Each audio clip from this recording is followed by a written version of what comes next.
Dans cette vidéo, nous allons nous intéresser à un problème de poignée de main.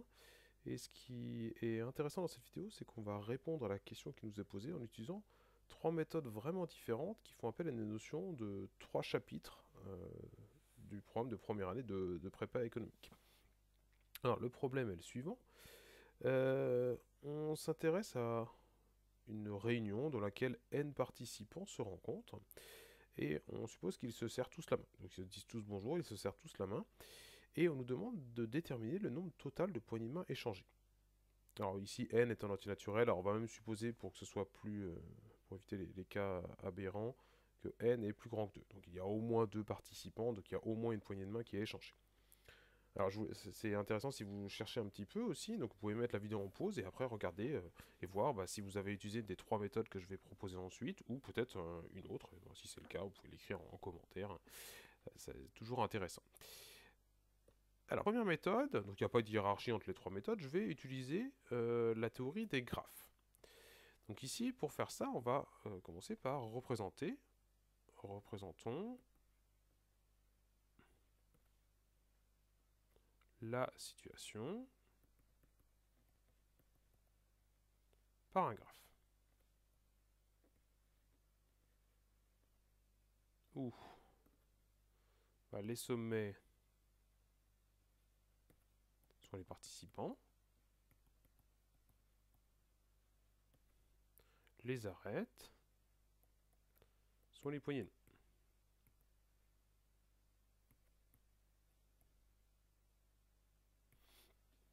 Alors nous, ce qu'on cherche, finalement, c'est le nombre de poignées de main, c'est-à-dire le nombre d'arêtes. Alors, ce que j'ai pas précisé dans ce que j'ai écrit, c'est qu'on va supposer qu'on a un graphe non orienté. Et donc, ce qui nous intéresse ici, c'est le nombre de poignées de main. On va l'appeler P, on cherche P, le nombre d'arêtes.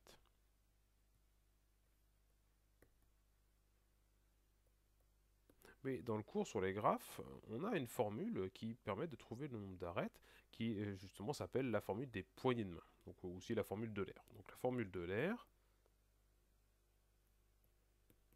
dit que 2 fois le nombre d'arêtes, donc 2 fois P, est égal à, je vais l'écrire en toutes lettres, est égal à somme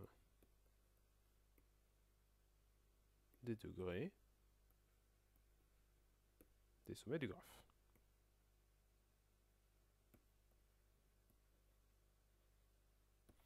Mais ici, on a un graphe assez particulier, puisque vu que tout le monde serre la main de tout le monde, il y a une arête entre chaque paire de sommets. Donc là, on est dans un graphe très particulier qu'on appelle le graphe complet. Ici, on a un graphe complet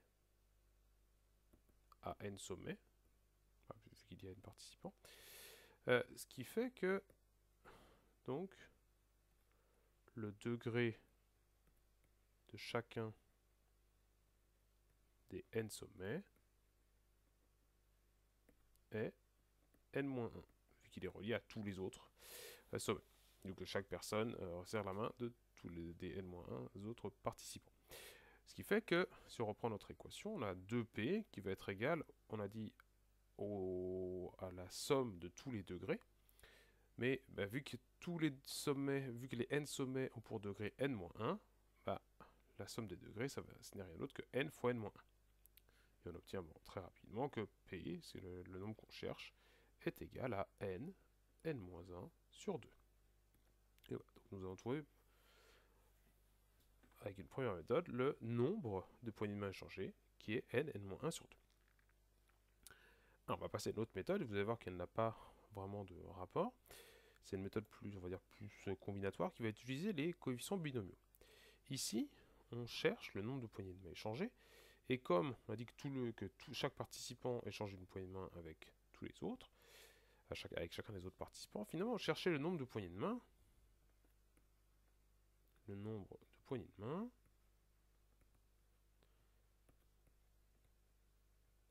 et le nombre de façons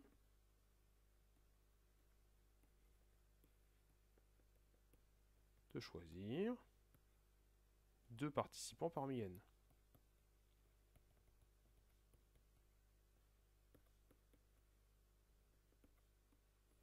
Et du coup, bah, là, si on l'écrit comme ça, on voit, bah, on sait que le nombre de façons de choisir deux participants parmi n, bah, c'est comme le nombre de façons de choisir simultanément deux objets dans un sac qui en contient n. Et bah, ça, on sait que c'est 2 parmi n.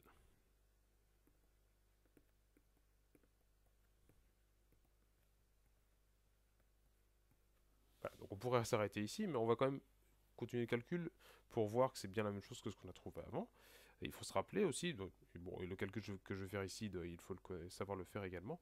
2 parmi n, si on utilise la formule avec les factoriels, on sait que c'est n factoriel, divisé par 2 factoriel fois n-2 factoriel. Et il se trouve que, vu que n est plus grand que 2, n factoriel, on sait que c'est aussi n-1 fois n-2 factoriel. Donc on divise par n-2 factoriel. Donc on voit déjà qu'il va y avoir une simplification. Et bon, 2 factoriel, je pense que vous savez que ça donne 2. Et en l'écrivant comme ça, on voit que on a une simplification. Les n-2 factoriels vont se simplifier et on retrouve le même résultat qu'avec la première méthode. Et je vais terminer maintenant avec une troisième méthode qui est également différente. On va se servir d'une somme usuelle. Alors, ce qu'on peut faire ici, c'est compter les choses un peu différemment. Donc, avec la méthode 2, on a directement utilisé un coefficient binomial, mais on peut compter les choses différemment. On peut se dire que si on veut regarder le nombre de poignées de main échangées,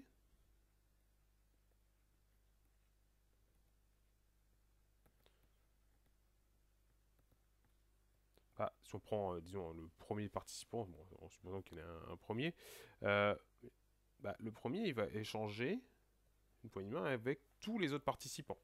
Il y en a, et donc il en échange n-1. Lui, on a compté toutes les poignées de main qu'il échange à ce participant. Prenons un autre participant, lui, il va aussi en échanger n-1, mais il y en a une qu'on a déjà comptée, celle qu'il échange avec le premier participant.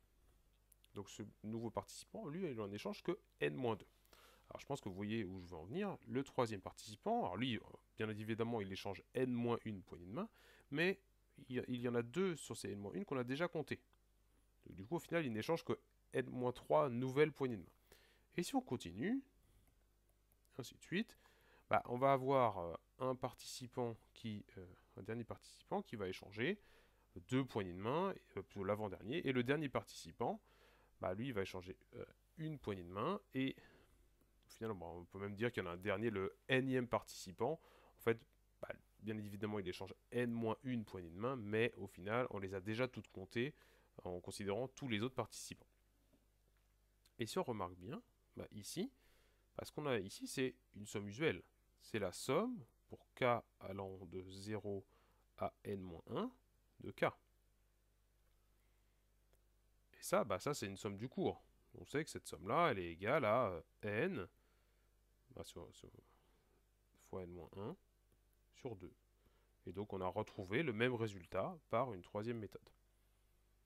Alors si vous vous demandez pourquoi c'est n-1 sur 2, peut-être que vous vous rappelez de la formule du cours plutôt sous cette forme-là,